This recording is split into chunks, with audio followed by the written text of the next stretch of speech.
Buenos días. De verdad que gracias al Señor por permitirnos tener un día más de ayuno, ¿no? Y reunirnos en su presencia.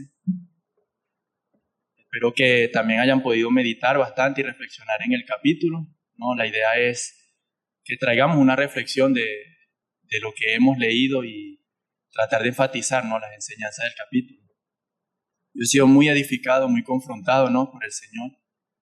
Y lo primero que quisiera decir es que si no aplicamos lo que hablamos el último ayuno, ¿no?, acerca de que debemos ser intercesores por nuestra familia, de que debemos ser hombres de oración, la verdad que va a ser muy difícil que podamos aplicar este capítulo, porque requiere de mucho. Y ha sido una gran bendición poderlo leer. El capítulo 5, como lo dijo el pastor, ¿no?, se titula El hombre como director de la adoración religiosa. Habíamos visto hasta el capítulo 4, ¿no?, el primer rol del sacerdote. Ahora estamos viendo los roles específicos del sacerdocio, tal como lo muestra el libro. Y ahora vamos a ver el segundo rol, que es el hombre como director de la adoración religiosa, ¿sí? El libro ha intentado mostrarnos a nosotros diversos ejemplos, ¿no?, a la luz de la Escritura, de los sacerdotes, ¿no?, en la Escritura, para que nosotros podamos tener algo más palpable de cómo aplicarlo, ¿no? Y en este capítulo no va a ser la excepción. Vamos a ver primeramente 3 ejemplos, nuevamente, mediante Job, los sacerdotes de Israel, y luego el gran sumo sacerdote, ¿no?, de nuestro Señor Jesucristo. Y a la luz de estos 3 ejemplos vamos a ver cómo ellos, ¿no?, han sido ejemplos de hombres cabezas de hogar, sacerdotes que ministran, ¿no?, y vamos a sacar algunas aplicaciones. Y de eso se trata, ¿no? Van a haber 2 segmentos. Primero vamos a ver a la luz de la Escritura, ¿no?, la enseñanza de que somos directores de adoración a la luz de estos 3 ejemplos, y luego vamos a ver aplicaciones, ¿sí? Entonces, una gran parte del propósito del libro es mostrarle a los esposos y padres, los sacerdotes de la Biblia, que se destacan como ejemplos poderosos en los roles que desempeñan. En este capítulo veremos el segundo de estos roles, el hombre como director de la adoración religiosa. Pero, ¿qué significa que somos directores de la adoración religiosa? ¿Qué es eso, no? Yo les confieso que a primera instancia, cuando leí esto, me fui adelante y dije, seguro me va a enseñar a que cómo debo yo cantarle al Señor y enseñar a mi esposa y a mis hijos, ¿no?, futuros hijos, que debo cantar al Señor. Y bueno, pero no, me di cuenta que es mucho más amplio, ¿no? Es mucho más amplio. Y la verdad es que eso me hizo ver que debo aprender más acerca de la adoración, ¿no?, porque la vemos muy reducida, ¿no? Pero es más compleja la adoración y más amplia. Entonces, ¿qué significa eso, no? Esto significa que el hombre ejerce autoridad administrativa sobre asuntos del culto religioso. Y en un lenguaje más actual significa que el hombre, según diseño de Dios, ¿no?, es el líder de adoración en su casa.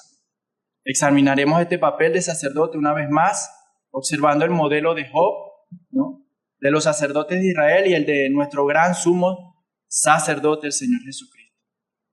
Entonces, primer ejemplo, el ejemplo de Job. Vamos a leer Job, capítulo 1, versículo 5. Job, capítulo 1, versículo 5.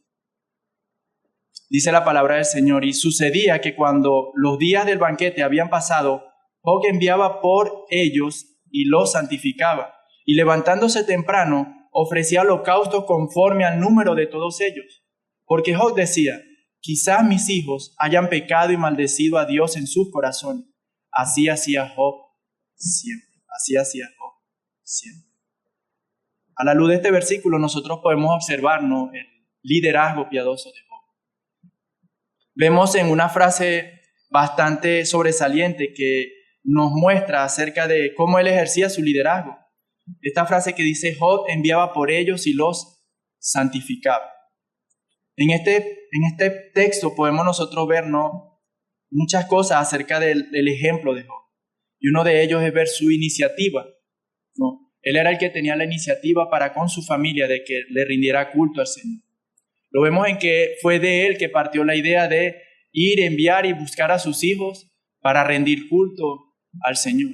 Y eso ya nos enseña algo a nosotros, ¿no?, ese ejemplo. que somos nosotros los que por naturaleza deberíamos tener la iniciativa, ¿no?, de llevar nuestras casas, nuestra familia y nuestras esposas a los pies del Señor. Pero por otro lado vemos también en el ejemplo de Job, ¿no?, el liderazgo innato que él tiene como esposo, ¿no? Dios nos ha dejado a nosotros el privilegio, ¿no?, y la gran responsabilidad de ser cabeza de nuestras casas. Y vemos que Job utilizó esa prerrogativa, ¿no?, que él tenía. Utilizó esa posición, ¿no?, de servicio que Dios le ha dado a él como cabeza de hogar. ¿Para hacer qué? Para ir a enviar por sus hijos.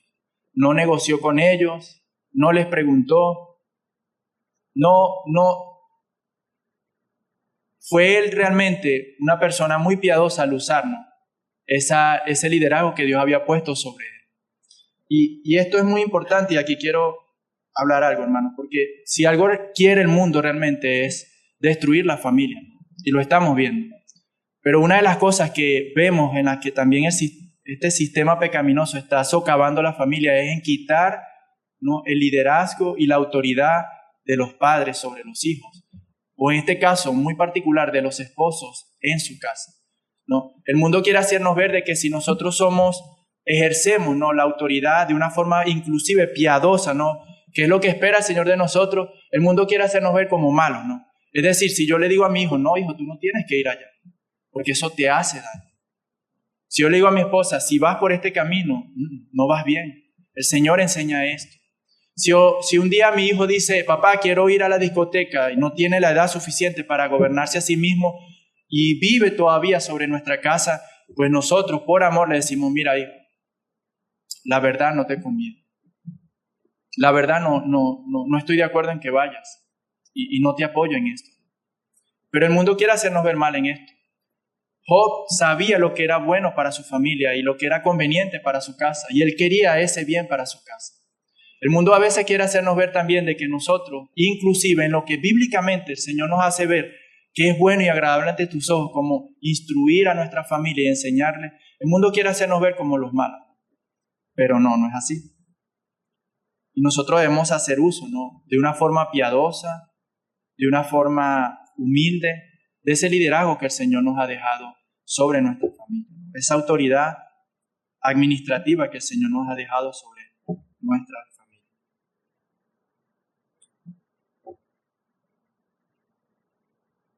En este texto también podemos ver algo muy importante, ¿no?, la naturalidad de nuestro liderazgo. Cuando Job estaba, hermanos, y existía, no se habían escrito la escritura, ¿no? No había alguien que le diera instrucciones de cómo tenía que ser un cabeza espiritual. No había una instrucción que le dijera, mira, así es el hombre. Pero vemos que aunque no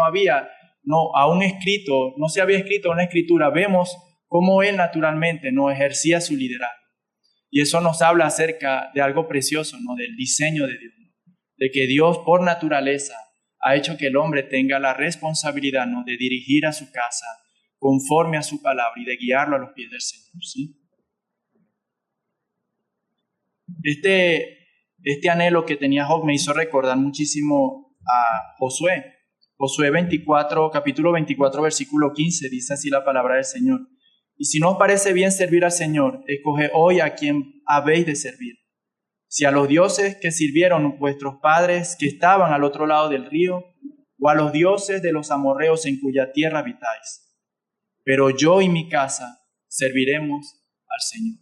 Ese anhelo que hubo en Job, ese deseo de ver a su casa sirviendo al Señor, y ese mismo anhelo y deseo que vemos en Josué, roguemos al Señor para que haya en nosotros, ¿sí?, para que pongan en nuestros corazones este anhelo y deseo y nos mueva a vivir de esta manera, ¿sí? El segundo ejemplo que tenemos es el de los sacerdotes de Dios como directores de la adoración religiosa, ¿sí?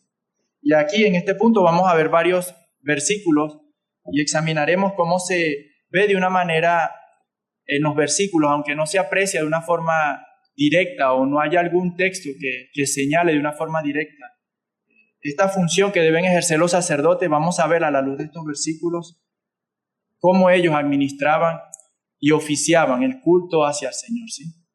El primero de ellos lo vemos en Deuteronomio capítulo 17, versículos 12 y 18. Dice la palabra del Señor: y el hombre que proceda con presunción, no escuchando al sacerdote que está allí para servir al Señor tu Dios, ni al juez, ese hombre morirá. Así quitarás el mal de en medio de Israel. Y sucederá que cuando él se siente sobre el trono de su reino, escribirá para sí una copia de esta ley en un libro, en presencia de los sacerdotes levitas. En Deuteronomio, en el capítulo 17, vemos a Moisés hablando de una forma muy pastoral al pueblo de Israel. Ya el pueblo iba a entrar, ¿no?, a la tierra prometida y le estaba dando las últimas instrucciones. Y vemos, ¿no?, cómo en estos textos Moisés presenta, ¿no?, al pueblo de Israel como una autoridad a los sacerdotes. De tal manera que si la persona no obedecía, ¿no?, al sacerdote, de cierta manera Moisés ya estaba diciéndoles que le estaban desobedeciendo al Señor, ¿no? Y era tan grave eso, ¿no?, que Moisés condenaba eso como pena de muerte. Era un acto de injusticia, ¿no?, porque se esperaba del sacerdote que ministrara y que oficiara el servicio, el culto al Señor y dirigiera, ¿no?, las querellas o los asuntos de contienda que hubieran en el pueblo, lo hiciera en el temor del Señor, lo hiciera conforme al carácter piadoso del Señor y lo hiciera conforme a las instrucciones que ya el mismo Moisés les había dado a ellos.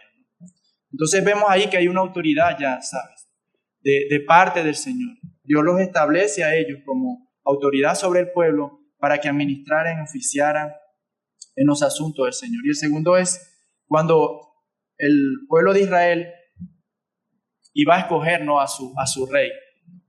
Ellos tenían que estar atentos de que el rey escribiera una copia de la ley, ¿no? Y ahí hay algo curioso, ¿no? Ellos tenían que velar de que el rey escribiera realmente lo que la palabra del Señor dijera, ¿no? Ellos tenían que velar de que no se tergiversara la escritura y que las copias fueran fieles a lo que Dios había revelado a Moisés. Y vemos ahí también cómo el Señor los coloca, ¿no?, como autoridad sobre esto. El segundo ejemplo lo vemos en Josué 22:13. Josué 22:13 vemos una descripción de la acción que tomó la nación de Israel en el caso de Acán. Dice la palabra del Señor: entonces los hijos de Israel enviaron a los hijos de Rubén, a los hijos de Gad y a la media tribu de Manasés, en la tierra de Galaad, a Finés, hijo del sacerdote Eleazar. Aquí hay un asunto importante o de importancia religiosa, un caso potencial de idolatría ampliamente conocido. Recuerdan que las tribus que se mencionan, ¿no?, la de Rubén, la de Gad y la media tribu de Manasés, ellos estaban del otro lado del río, ¿no?, y ellos decidieron hacer nuevamente otro lugar de adoración al Señor. Y cuando la nación de Israel, que estaba del otro lado del río, se entera de esto, pues ellos ven como un posible acto de idolatría, ¿no? Y lo que hacen es envían al sacerdote, ¿no?, porque Dios había establecido al sacerdote para que, conforme a la palabra del Señor, ellos velaran de que se sirviera al Señor como fuera, ¿no?, como realmente Él había establecido. Y el sacerdote Finés se acerca a ellos y verifica de que realmente estén adorando al único y verdadero Dios. Amén. En Primera de Reyes, capítulo 4, versículo 1 al 2, vemos otro ejemplo. El rey Salomón fue, pues, rey sobre todo Israel. Y estos eran sus oficiales, dice la Escritura. Azarías, hijo de Sadoc, era el sacerdote. Azarías, hijo de Sadoc, era el sacerdote. Vemos que se nombran, ¿no?, como oficiales a los sacerdotes aquí. Y aquí el autor del libro nos da un claro ejemplo. Así como el presidente de los Estados Unidos tiene su gabinete para asesorarlo, Salomón también tenía su gabinete. Azarías, el sacerdote, era su secretario de religión. Fue él quien se presentaba como el director de culto religioso en Israel. Vemos otro ejemplo en Segunda de Crónicas, capítulo 19, versículos 8 al 11. Dice la palabra del Señor: también en Jerusalén Josafat puso a algunos de los levitas y de los sacerdotes y algunos de los jefes de las familias de Israel para el juicio del Señor y para juzgar querellas entre los habitantes de Jerusalén. Y les dio órdenes diciendo: así haréis en el temor del Señor, con fidelidad y de todo corazón.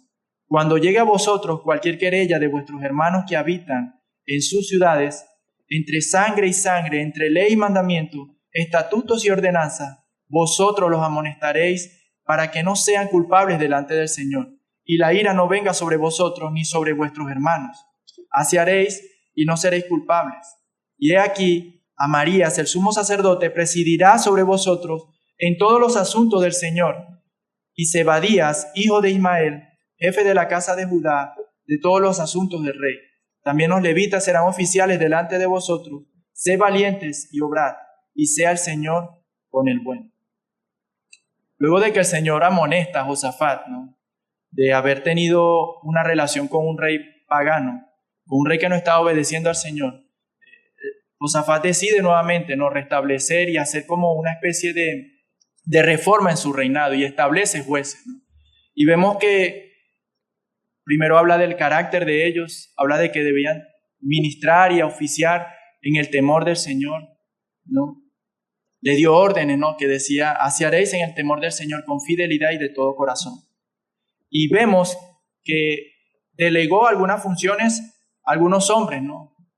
Pero la función, digamos, de llevar los asuntos del pueblo al Señor, la hacía el sacerdote Amarías.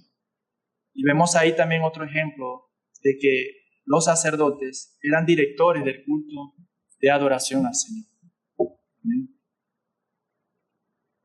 En Segunda de Crónicas, capítulo 23, versículo 8, también vemos otro ejemplo. Dice la palabra del Señor, los levitas y toda Judá hicieron conforme a todo lo que había ordenado el sacerdote Joiada.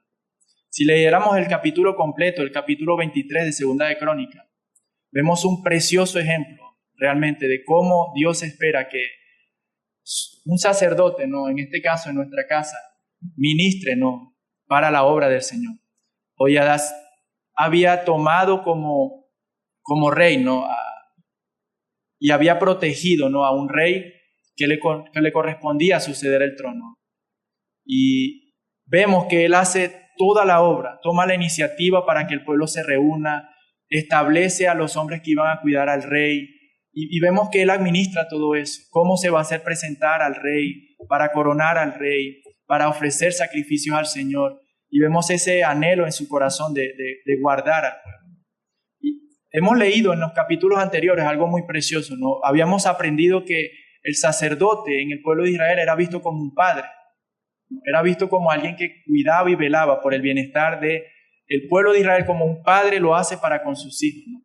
Y vemos ese ejemplo, ¿no?, en el sacerdote Joiada. Él deseaba el bien para el pueblo y sabía que el bien estaba en servir al Señor. Hizo todo lo que le correspondía en su mano para que así ocurriera, para que se respetara el mandamiento del Señor y para que el pueblo volviera a obedecer al Señor. Amén. Y vemos algunos otros ejemplos, ¿no?, en el libro de Hechos que se relacionan con el tema que estamos hablando. Vemos en Hechos capítulo 5, versículo 27, Hechos capítulo 7, versículo 1, Hechos 9, 1 al 2 y Hechos 22, 5, y también 23, del 1 al 5.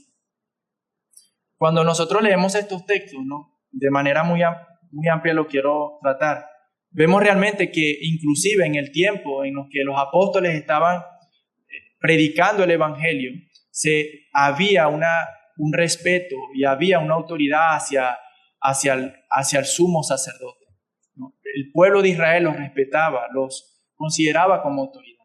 El único problema que había en ese momento era que ellos no lo estaban haciendo conforme a lo que el Señor espera. El único problema que en ese momento era que los sacerdotes no habían sido iluminados respecto a la verdad de nuestro Señor Jesucristo. Pero hay un texto que me pareció bastante curioso, no le había prestado mucha atención, era que cuando Pablo estaba rindiendo cuenta de la predicación que él estaba llevando, Pablo habla de una manera hacia un hombre, ¿no?, y no sabía que era el gran sumo sacerdote. Y cuando le hacen saber que era el gran sumo sacerdote, vemos una actitud de respeto del apóstol Pablo hacia él, y eso me sorprendió muchísimo realmente. Pero vemos eso, ¿no?, que los consideraban a ellos como aquellos que auspiciaban y administraban, ¿no?, el culto religioso hacia el Señor. Y estos son ejemplos que nos están dando la Escritura para que veamos nuevamente y más adelante las aplicaciones. Y de todos estos hay dos lecciones cruciales que sacar de estos pasajes. Primero, los sacerdotes en Israel poseían una autoridad real en la nación. Era una autoridad real que poseían en la nación. Y en segundo lugar, esta autoridad tenía que ver específicamente con el culto religioso de la gente. Ahora, en tercer lugar, Job, los sacerdotes de Israel apuntaban a alguien. Apuntaban al Señor Jesucristo, a nuestro gran sumo sacerdote. Y sin duda es importante tenerlo a Él como ejemplo, porque la Escritura claramente nos enseña que nosotros debemos imitarnos el cuidado y el amor que tuvo el Señor para con nosotros, su iglesia, y que eso se refleje en nuestras casas. Y el tercer ejemplo es este, ¿no? Cristo Jesús como director de la adoración religiosa.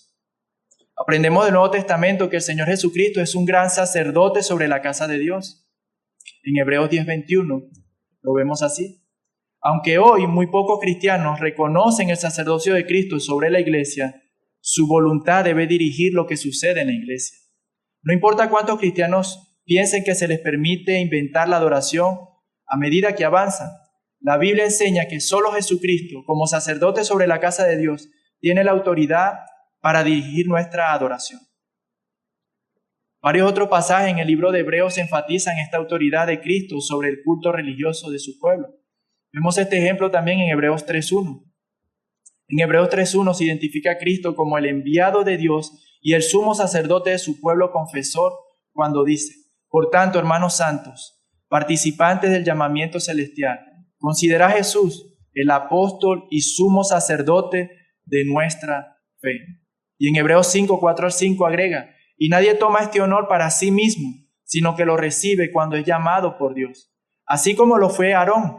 De la misma manera, Cristo no se glorificó a sí mismo para hacerse sumo sacerdote, sino que lo glorificó el que le dijo: Hijo mío eres tú, yo te he engendrado hoy. Dios, el creador omnipotente del universo, fue quien hizo sumo sacerdote a su Hijo Jesucristo. Cuando combinamos los argumentos bíblicos de que el sacerdote es director de adoración religiosa con la enseñanza de la Biblia de que un hombre es sacerdote en su hogar, debemos sacar una deducción muy clara. Como sacerdotes en nuestros hogares, debemos sentir una especial responsabilidad de ser el líder e iniciador de la adoración religiosa en nuestro hogar. Incluso sin este argumento podríamos haber llegado a esta conclusión a través de una consideración cuidadosa y espiritual de nuestro liderazgo como hombres. Sin duda, si somos la cabeza del hogar, debemos serlo particularmente en la esfera religiosa. Esto significa que como líder debemos dar dirección a nuestra familia en la adoración a Dios. Debemos dar dirección a nuestra familia en la adoración a Dios. Yo creo que nosotros en nuestra mayoría nos proveemos a nuestras casas. En nuestra mayoría nos esforzamos por dar un techo a nuestras casas. Y yo creo que estamos haciendo esa labor, ¿no? El problema es que no es todo eso, ¿no? La labor que Dios nos ha dejado. Inclusive no es la prioridad ni la primordialidad que debe anhelar en nuestros corazones. Por sobre todo, nuestros corazones deben anhelar que nuestras casas, ¿no?, sirvan y adoren al Dios vivo. Y Dios ha dejado, como hemos visto a la luz de estos textos, al hombre, a nosotros como cabezas, la autoridad y la responsabilidad para que así sea. Y debemos esforzarnos por eso, ¿no? En un mundo que nos llama muchísimo a buscar y anhelar tener todas las cosas de la vanidad de este mundo, anhelar tener riquezas, que nos lleva y nos quiere mover a buscar las cosas que este mundo busca. Nosotros debemos mantener nuestros corazones guardados en el Señor y con nuestros corazones bien centrados en cuál es nuestra labor principal, y es esa. Nosotros debemos ser los que inician, promueven, dirigen, cuidan y velan de que en nuestras casas se rinda culto al Señor, se alabe al Dios vivo. Y es algo precioso, ¿no?, que el Señor nos haya dado esta gran responsabilidad. Quiero leer algunos versículos que muestran y hablan acerca del liderazgo de nuestro Señor Jesucristo sobre la iglesia.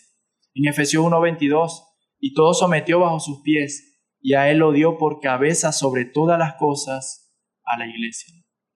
Así como Cristo Jesús es el que dirige, ¿no?, dirige la adoración y Él es el que regula, ¿no?, la adoración nuestra hacia el Señor como cabeza de la iglesia, ¿no? Dios ha dejado un orden también para la familia, ¿no? Y el orden de la familia es un reflejo, ¿no?, de cómo se relaciona Dios con su pueblo, Cristo con la iglesia, y lo vemos, ¿no?, en Efesios, ¿no?, que el Señor nos exhorta y nos llama a que amemos a nuestras esposas como Cristo Jesús amó a la iglesia. Y esa imagen debe estar impactando nuestros corazones siempre. Mi casa refleja eso. Mi casa me refleja a mí como cabeza de un hogar, como a Cristo, amando a mi esposa, amando a mi mujer, a mis hijos, así como Él amó a la iglesia. Y mi esposa está reflejando esa sumisión de amor y esa sumisión de voluntad propia hacia mí, como la iglesia se somete a Cristo, ¿no? Y siempre debemos ver eso, ¿no?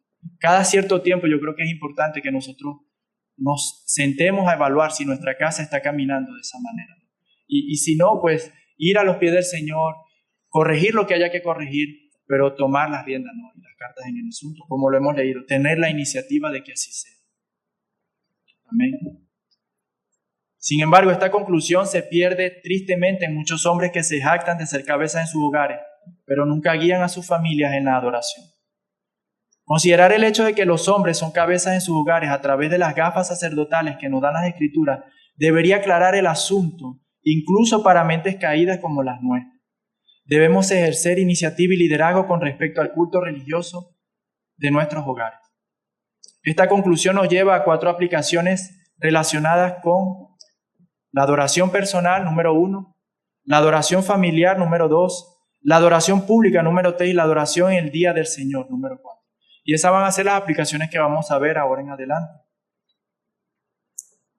Entonces, en primer lugar, como hombres debemos ejercer liderazgo con respecto a la adoración personal de cada miembro de nuestra familia. Debemos preocuparnos de que cada miembro de nuestra familia no solo llegue a conocer al Señor, sino que también participe constantemente en las disciplinas personales del estudio de la Biblia y la oración privada. La adoración personal al Dios viviente. La verdadera adoración comienza solo cuando un pecador se inclina en sumisión a Cristo. Si queremos ser el director de adoración religiosa en nuestro hogar, debemos involucrarnos con nuestros hijos en conversaciones personales sobre sus almas, tratando de llevarlos a un conocimiento genuino de sus pecados y la gracia de Dios. No debemos dejar este deber solo al pastor o a nuestra esposa. Nuestro niño o adolescentes puede tratar de hacer un movimiento brusco para evitar esto. Vemos que en la primera aplicación, ¿no?, vemos que nosotros debemos de tener la iniciativa para velar de que nuestra vida tenga una vida devocional personal privada. Y eso es algo muy importante, hermano, porque el gozo de nuestra familia, el bienestar de nuestra familia no nace de nosotros, nace de que ellos tengan una relación viva y personal con su Creador, con el Señor. Nuestra familia no se puede sostener en nosotros, y como siervos del Señor nosotros debemos hacer todo lo posible para que ellos vean hacia arriba, vean hacia el Señor, ¿no?, vean a Cristo, vean al Señor, y darles esas herramientas, ¿no?, de devoción personal que Dios nos ha dejado como esos medios de gracia para que ellos los utilicen. Y debemos nosotros esforzarnos en enseñar eso a nuestros hijos, en enseñarles a que vayan regularmente a los pies del Señor en oración, velar de que diariamente ellos tengan comunión con el Señor a través de su palabra, ¿no? Y me pregunto, ¿no?, en este momento, ¿estamos haciendo eso, no? Preguntamos a nuestras esposas, ¿qué estás leyendo ahora? ¿Por qué capítulo de la Biblia vas? Y es algo que debemos hacer, ¿no? Amor, he notado que, mira, van 2 días y no te he visto leyendo la Escritura, ¿eh? ¿Qué pasa? Y lo digo de manera personal, ¿no? Pero nuestras esposas tienen muchas responsabilidades y a veces se usa eso, ¿no?, como excusa, ¿no? Pero debemos siempre hacerles entender a ellos que hay un orden de prioridades, ¿no?, y que la casa puede esperar, ¿no?, el baño puede esperar, pero nuestra vida devocional con el Señor, si el tiempo no lo permite así por algunas cosas de gran importancia, pues debemos enseñarles a ellos, bueno, deja de hacer esto, pero mira, vive tu vida devocional. Esto lo puedes hacer en otro momento, pero ve al Señor, ve al Señor. Y debemos entonces velar por ello. Preocuparnos por la vida devocional que nuestras esposas e hijos están teniendo. Exhortarles con amor y humildad a que tengan su vida devocional con el Señor. Es nuestro deber y nuestro trabajo. Nosotros estamos llamados a ejercer liderazgo sobre la vida de nuestra familia y aún más en el área espiritual. Esto me gustó mucho del libro. Dice, algunos pueden objetar que no deberíamos enseñar a los niños no convertidos a orar y leer sus Biblias. Más bien sugieren que deberíamos retrasar esas prácticas hasta que esto pueda mostrarse como prueba de que los niños se han convertido. Y hermano, ese pensamiento contradice mucho la Escritura porque nadie busca a Dios. Eso no va a nacer de nosotros. Ni nosotros llegamos a sus pies porque nosotros quisimos, ¿no? Se tiene que predicar el Evangelio. Se tiene que exponer a la familia ante la palabra del Señor. En Santiago vemos un ejemplo precioso, ¿no? Y una promesa hermosa de que Dios en el ejercicio de su voluntad, cuando Él quiere, es decir, y cuando Él desea salvarnos, Él usa y lo hace mediante la palabra de verdad.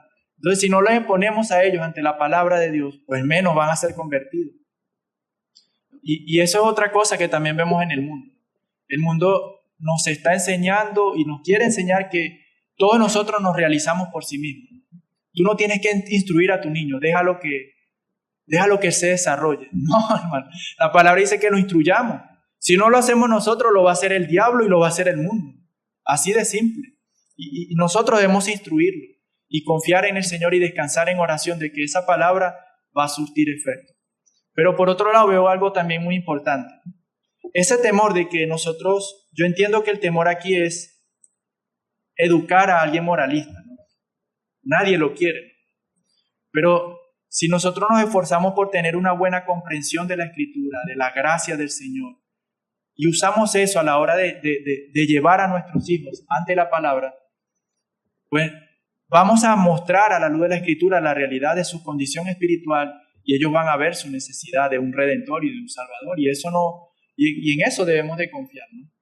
Y en eso debemos de confiar, de que su palabra transforma, abre nuestros ojos y es necesario que ellos desde pequeños, lo más pequeño posible, nosotros los estemos exponiendo ante la palabra. Y esto es precioso lo que dice. Sin embargo, la oración y el estudio de la Biblia son un deber de la naturaleza. No es un asunto únicamente de cristianos. Dios creó todas las cosas para que todo le adore. La Confesión Bautista de Fe de 1689, en el apartado 22.3, dice que la oración con acción de gracias, siendo una parte de la oración natural, la exige Dios de todos los hombres. Exigimos incluso a nuestros hijos no creyentes que adoren a Dios durante los servicios públicos de la iglesia cada semana. ¿Por qué debería ser diferente en la adoración personal? Presionar a los niños con estos deberes también puede proporcionarles una influencia beneficiosa. Su falta de deseo de leer la Biblia y orar puede despertarlos a ser conscientes de su estado inconverso. Y a la luz de la Escritura quiero leer solamente 2 textos de que nos enseñan de que debemos instruirlos con la palabra, ¿no? Y no esperar que ellos por sí solos deseen esto. Proverbios 22.6 dice, enseña al niño el camino en que debe andar. Enseña al niño el camino en que debe andar. Y aun cuando sea viejo no se apartará de él. ¿Y cuál camino nosotros debemos trazarle a los niños? El que la Escritura nos traza, ¿no? Ese es el camino que debemos nosotros trazar. Deuteronomios capítulo 6, versículos 6 dice, y estas palabras que yo te mando hoy estarán sobre tu corazón. Y el versículo 7 dice, y diligentemente las enseñarás a tus hijos. Y hablarás de ellas cuando te sientes en tu casa y cuando andes en el camino, cuando te acuestes y cuando te levantes. Esa es nuestra labor. Enseñar a nuestras esposas, enseñar a nuestros hijos. En todo momento, dice la Escritura, ¿no? Permanecer en la Escritura. Amén. La segunda aplicación es, debemos ejercer liderazgo con respecto al culto familiar. Hemos visto, ¿no?, cómo debemos ejercer liderazgo con respecto al culto devocional y personal de cada uno de nuestra familia y velar de que ellos tengan su vida devocional y personal. Ahora nos habla ya de un aspecto donde nos integra a todos nosotros y dice que La Biblia asume que es el deber de cada cabeza de familia reunir a su familia regularmente para adorar al Dios viviente. Es importante decir que cada esposo y padre cristiano debe creer que es su obligación guiar a su familia en adoración en el hogar. El simplemente hecho de que el hombre es un sacerdote en su hogar debería ser suficiente para entender que este tipo de liderazgo es su responsabilidad. ¿Cómo puede hacerse el culto familiar? Nos preguntamos. Y aquí el libro nos enseña algo muy importante. El culto familiar no tiene que ser un proceso complicado. Como hombres debemos pensar en lo que queremos decir. Y aunque la vida es agitada, deberíamos separarnos unos minutos para reunir a los niños y a su madre ante el trono de la gracia. Después de la cena puede ser un buen momento para programar el culto familiar. Otra oportunidad puede ser justo antes de que los niños se vayan a dormir. Un breve tiempo de canto, oración y una breve instrucción de la palabra de Dios es suficiente para dirigir la atención de la familia hacia el Dios que los creó. Esos momentos también pueden ser un entrenamiento invaluable para los niños que están aprendiendo a comportarse durante una reunión pública en la iglesia. Y eso me pareció bastante interesante.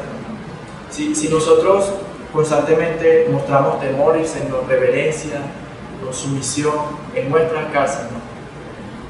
Y si nosotros velamos de que nuestros hijos y familiares vean realmente al Dios a que servimos, que es santo, que es un Dios recto, que es un Dios justo, que es un Dios que es digno de la adoración y alabanza, ¿no? Eso va a reflejarse en la actitud de nuestros hijos. A veces como padres cometemos el error de que, bueno, yo no soy padre, pero a veces se puede cometer el error de que vamos a hacer una reunión en casa, ¿no? y entonces la idea es adorar al Señor. Pero cuando los niños pequeños los vemos, la opción que se da es darle una tableta, un tablet o un teléfono y ponerlo a ver videos, porque bueno, ahora vamos a adorar. Pero no, hermano, ahí es más bien que nosotros debemos aprovechar para que ellos tengan un ejemplo, ¿sabes? Y desde pequeños vayan viendo, ¿sabes? De que no es aburrido. Porque nosotros le estamos diciendo al niño prácticamente eso en primer lugar. Toma la tablet y haz lo que te puede divertir. No, pero no es aburrido en primer lugar. Es un deleite, es una bendición. Y en segundo lugar, eso le enseña al niño a tener temor del Señor, reverencia. Mira, ahora el niño aprende. Oye, ahora, yo creo que ahora van a hacer eso que siempre hacen, ¿no? Se ponen serios, comienzan a orar y a meditar. Y los niños entienden esas cosas, hermano. Y eso es importante. Y vemos aquí un beneficio, ¿no? Ya, de cómo el que nosotros velemos de que en nuestra casa haya culto de adoración familiar, vemos eso un beneficio en nuestros niños. Y vemos que es una responsabilidad de nosotros. Como hombres debemos preguntarnos, ¿cómo podemos pensar en nosotros mismos como sacerdotes en nuestro hogar si no estamos llevando a cabo un culto familiar consistente? Si un hombre es sacerdote, entonces es un líder de adoración. ¿Dónde está esa adoración? La Biblia nos encarga que eduquemos a nuestros hijos en la disciplina e instrucción del Señor.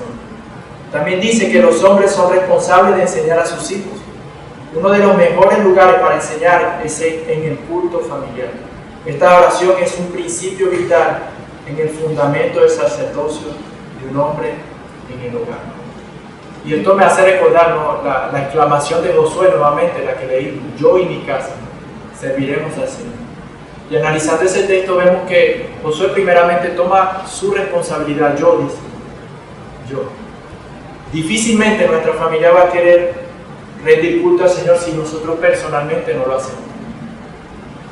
Y yo creo que, como en la introducción hablaba de que los ejemplos son uno de los medios que más el Señor utiliza para hacernos ver, ¿no?, el poder de su evangelio y movernos, ¿no?, a la curiosidad del poder de Dios.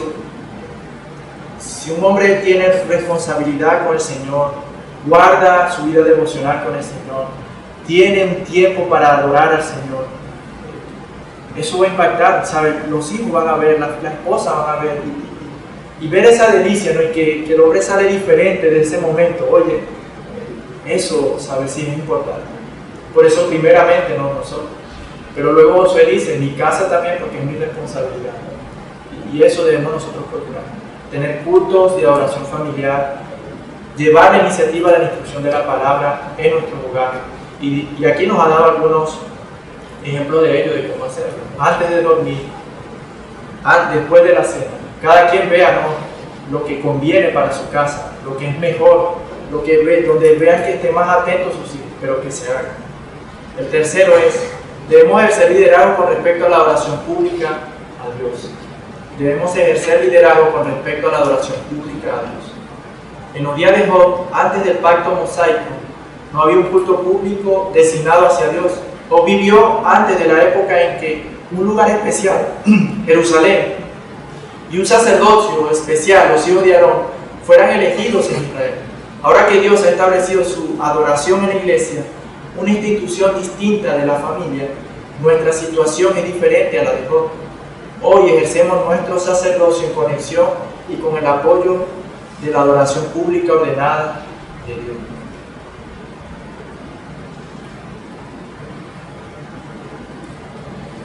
Si nosotros somos hijos del Señor, debemos por naturaleza o por fruto de esa conversión anhelar tener comunión con el pueblo santo del Señor. Y vemos eso, que a la luz de la Escritura, ¿no?, en Hechos, después de que habían conversiones, vemos que el fruto era ahí, pasaban tiempo juntos, comunión juntos, vida devocional juntos, adoraban al Señor juntos, ¿no? Y como esposos, ¿no?, y cabeza de nuestras casas, nosotros debemos enseñar y transmitir esa verdad bíblica a nuestra familia. La importancia que debe tener el culto de adoración pública al Señor. Pero vamos a ver algunas consideraciones al respecto de esto. Algo que debemos de tener en cuenta para no dañar, ¿no?, esta preciosidad, esta preciosa conexión que Dios ha hecho entre el liderazgo que nosotros debemos ejercer en nuestra familia y nosotros sometiéndonos al liderazgo de la iglesia, ¿no?, y cómo eso junto, ¿no?, se compagina para fortalecer nuestras casas, fortalecer nuestra vida. Pero hay que tener consideraciones al respecto, y una de ellas es que algunas iglesias pueden crear rivalidad injustamente con respecto al tiempo que necesitamos como familia. Se multiplican las reuniones y funciones interfiriendo con la integridad de la familia. La iglesia debe reconocer esto y no socavar el liderazgo del hombre sobre su familia. Y eso es algo muy importante, ¿verdad?, que como iglesia. Inclusive nosotros como miembros de la iglesia, es algo que nosotros como hombres debemos guardar y velar de que cada uno de nosotros esté cumpliendo con su función, ¿no? Y lo veo en el aspecto de, muchas veces lo leímos en los capítulos anteriores, de no descuidar, ¿no?, las prioridades, ¿verdad? Y a veces los ministerios pueden ser pueden ser una excusa, o puede ser un medio que si no lo sabemos controlar puede hacernos descuidar nuestra casa. Y debemos velar de eso, de que nuestra casa tenga la atención que necesita. Y la iglesia cuida de eso. Y damos gracias a Dios porque aquí lo vemos, ¿no? Aquí somos cada vez más machacados e instruidos de que como hombres debemos de tener tiempo para nuestra familia. Y gracias a Dios la iglesia cuida de eso. En segundo lugar, los hombres deben someterse a la iglesia, la segunda consideración. Pero algunos hombres han desarrollado tanto celo por su liderazgo en sus hogares que han comenzado a ver a la iglesia como algo que infiere de alguna manera con su liderazgo. Algunos se oponen a las escuelas dominicales, donde la iglesia se esfuerza por instruir sistemáticamente a los niños en las escrituras, porque esto les quita el control. Algunas familias incluso se han vuelto tan insensibles a la ordenanza divina de la iglesia y al culto público que adoran en sus propios hogares, algunas veces con una o dos familias más, sin pretender ser una iglesia. Esto es claramente una violación de las escrituras, y es fuerte eso. Esto es claramente una violación de las escrituras. Debemos tener cuidado, ¿no?, con eso. De cuál es nuestra actitud hacia la iglesia, ¿no?, de cómo nosotros hablamos y nos referimos hacia la iglesia. Mirar eso, ¿no? Debemos nosotros entender que la iglesia no es ese pedazo de cielo en este mundo, ¿sabes?, donde nosotros podemos reposar en el Señor, tener comunión con el Señor, donde el pecado vemos que menos fuerza ejerce, ¿sabes?, en este mundo, donde podemos ir tener hermanos en la fe en quien podemos confiar, y eso debemos reflejarlo a nuestras casas. Pero un esposo que vive quejándose del liderazgo de la iglesia, un esposo que todo critica de lo que se hace en la iglesia, que vive inconforme como la iglesia vive, pasa el tiempo así, ¿qué podemos esperar de cómo va a reaccionar la familia, ¿no?, hacia eso? Va a decir, no, si tú te quejas de eso, yo no quiero ir para allá, ¿sabes? Va a decir eso realmente. Y ahí es donde muchas veces nosotros vemos el motivo por el cual, ¿sabes? También nuestra familia no quiere venir a los cultos de adoración. Y nosotros debemos velar de que ellos vengan y pasen, tengan tiempo de adoración pública. Debemos velar de que eso ocurra. Tal conducta a menudo surge de un individualismo insensible que no puede apreciar cómo Dios ha restringido el sacerdocio familiar a través del nombramiento de su culto público. Después de que se instituyó el culto público en Israel, los sacerdotes familiares se vieron obligados a participar en ese culto. Hoy Dios ordena a los sacerdotes y sus familias que no abandonen el reunirse con la iglesia. En Hebreos 10:25 vemos, no dejando de congregarnos como algunos tienen por costumbre, sino exhortarnos unos a otros y mucho más al ver que el día se acerca. Para nosotros debe ser una delicia venir al culto. Adorar al Señor junto con nuestros hermanos debe ser algo que anhelamos, ¿no? Es un fruto que el Señor pone en nuestro corazón. Y nosotros debemos ver eso y reflejar eso con nuestra vida, nuestra casa, de que ser miembro de la iglesia no es un deber. Bueno, sí es un deber, pero lo que quiero decir es que yo no tengo el derecho, como si fuese un derecho, ¿no? Es un privilegio más bien, de que Dios nos haga miembros de su cuerpo. Y eso debemos reflejar a nuestra familia. Eso va a hacer que nuestra casa desee venir y participar del culto. La iglesia a su vez no se opone al sacerdocio familiar, más bien apoya y complementa a la familia a medida que los hombres ejercen su sacerdocio en el contexto y en armonía con la iglesia local. Debemos apoyar de todo corazón la adoración pública de nuestra iglesia como parte de nuestro sacerdocio. Deberíamos estar pendientes de los pastores y del culto de la iglesia. Además, en nuestros hogares debemos esforzarnos de todas las maneras posibles para apoyar y promover los ministerios legítimos de la iglesia. Y eso me impactó bastante, ¿no? Ver cómo debe ser nuestra actitud, ¿no? Mira, hijo, vamos a suponer, hijo, mañana hay ayuno de valor, ¿no? Vamos a orar para que el Señor obre, ¿no? Para que el Señor utilice ese tiempo para que hable a mi vida, hijo. Yo así voy a ser un mejor esposo, un mejor padre para ti. Porque el Señor cuando obra transforma, ¿no? O el campamento, ¿no? Una actividad extrabíblica, ¿no? de adoración, pero ahí también adoramos al Señor. Digo, vamos al campamento, nos soltamos de todas las cosas de este mundo, vamos hacia allá y nos refugiamos en el Señor. Y eso debemos, ¿no? de velar de que ocurra en nuestro hogar. Debemos enseñar la preciosidad de la iglesia a nuestros hermanos, a nuestros hijos y esposas, el valor de la iglesia y la comunión con nuestros hermanos, para que ellos deseen, anhelen y Dios pone en su corazón el anhelo de participar en el culto de adoración. Hay algo que él enseñaba aquí también, que cada uno de nosotros debe procurar administrar bien el tiempo para que todos, o juntos como familia, podamos ir a los cultos, al menos que providencialmente, por alguna razón, fuerza mayor no se pueda. Pero él aconsejaba, ¿no?, de que la familia junta fuera al culto, a rendir culto al Señor, a adorar al Señor públicamente. Y el cuarto, debemos ejercer liderazgo con respecto al día de adoración, el día del Señor. Dios siempre le ha dado a su pueblo un día de cada semana para la adoración.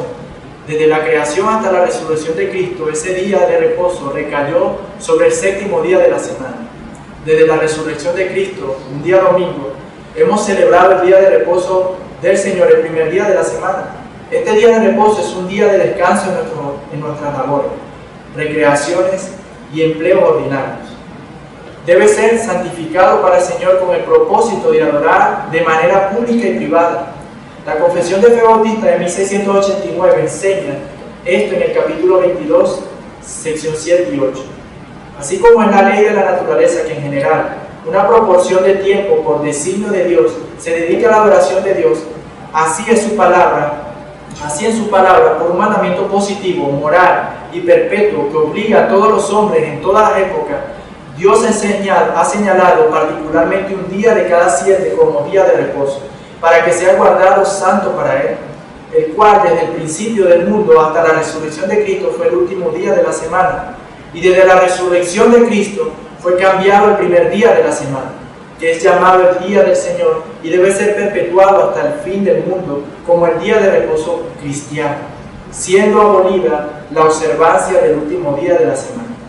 El día de reposo se guarda santo para el Señor cuando los hombres, después de la debida preparación de su corazón y de haber ordenado de antemano todos sus asuntos cotidianos, no solamente observan un santo descanso durante todo el día de sus propias labores, palabras y pensamientos acerca de sus ocupaciones y diversiones seculares, sino que también se dedican todo el tiempo al ejercicio público y privado de la adoración de Dios y a los deberes que son por necesidad y por misericordia. Por necesidad y por misericordia. Observar este día de descanso promoverá naturalmente la adoración personal, familiar y pública a Dios. Por eso es tan importante para un hombre de Dios en su hogar un día entero lejos de la televisión, el trabajo, los deportes y otras distracciones mundanas. Crea un espacio perfecto en nuestras ocupadas vidas que podemos llenar fácilmente con conversaciones y adoración en comunión con otros. El descuido de este día hará que sea más fácil marginar estos tipos de adoración. Es especialmente un deber del hombre ver que él y su familia observen el día. Tanto el Antiguo como el Nuevo Testamento enseñan que hay un día de adoración para el Señor. Éxodo 28 al 11 dice: acuérdate del día de reposo para santificarlo. 6 días trabajarás y harás toda tu obra, mas el 7º día es día de reposo para el Señor tu Dios. No harás en él obra alguna, tú ni tu hijo, ni tu hija, ni tu siervo, ni tu sierva, ni tu ganado, ni el extranjero que está contigo. Porque en 6 días hizo el Señor los cielos y la tierra, el mar y todo lo que en ellos hay, y reposó en el 7º día. Por tanto, el Señor bendijo el día de reposo y lo santificó. Cada uno de los 10 mandamientos, incluido el 4º mandamiento, está especialmente dirigido a los hombres como cabeza de familia. El 10º mandamiento aclara esto. Por lo tanto, como cabeza del hogar podemos alentar las observancias del 4º mandamiento promoviendo actividades espirituales que glorifiquen a Dios y desalentando cualquier cosa que interfiera con las grandes oportunidades que Dios nos ha dado en este día. Entonces, aquí hay algunos estímulos para ayudarnos como cabeza de nuestro hogar a perseverar en santificar el día del Señor. Tenemos este maravilloso regalo de todo un día para dedicarlo al ejercicio de la adoración pública y privada. Deberíamos usarlo. El culto de adoración a Dios es un evento bendito de los verdaderos cristianos, que los verdaderos cristianos disfrutan. Por esa razón, nada debería obstaculizarnos del lugar de la adoración pública.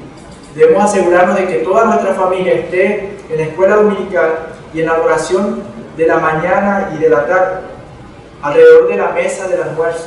Podemos discutir qué aprendieron los niños en la escuela dominical y los puntos principales del sermón del pastor. Para ocupar el resto de la tarde podríamos revisar los versículos de memoria asignados con nuestros hijos y hablar con ellos sobre lo que significan los versículos.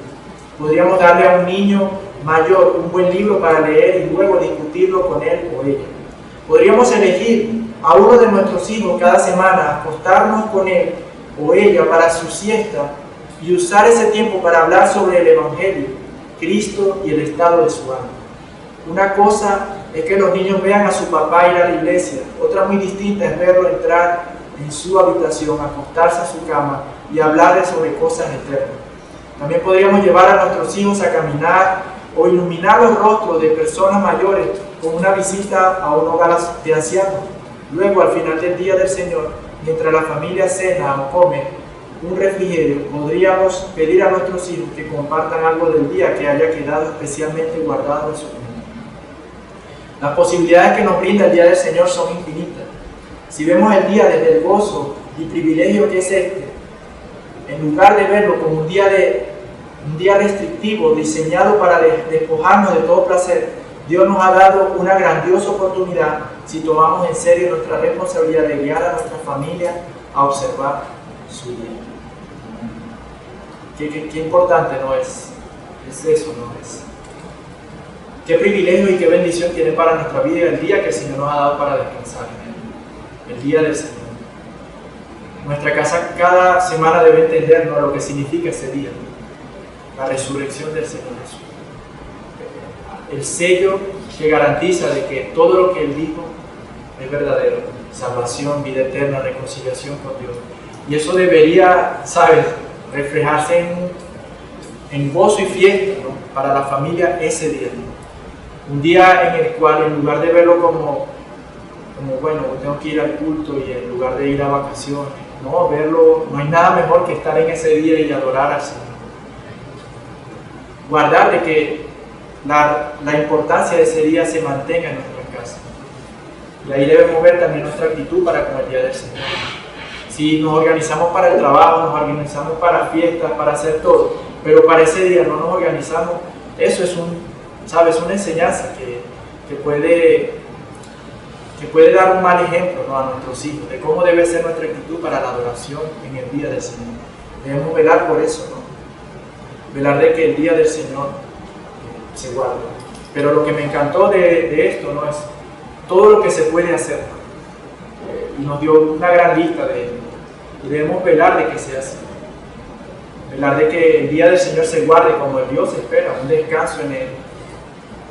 De que sea un tiempo para reflexionar en su presencia. Sea un tiempo para vivirlo como lo vivió el Señor Jesucristo, ¿no?, sirviendo a los demás, amando a los demás, buscando del Señor, atendiendo al Señor. Y debemos velar de que sea así. Para conclusión dice que Dios nos conceda gracia a través de su Hijo, el gran sumo sacerdote, para prestar atención a estas cosas, confesar nuestros pecados, recibir fortaleza para el bien de nuestra familia y finalmente hacer estas cosas para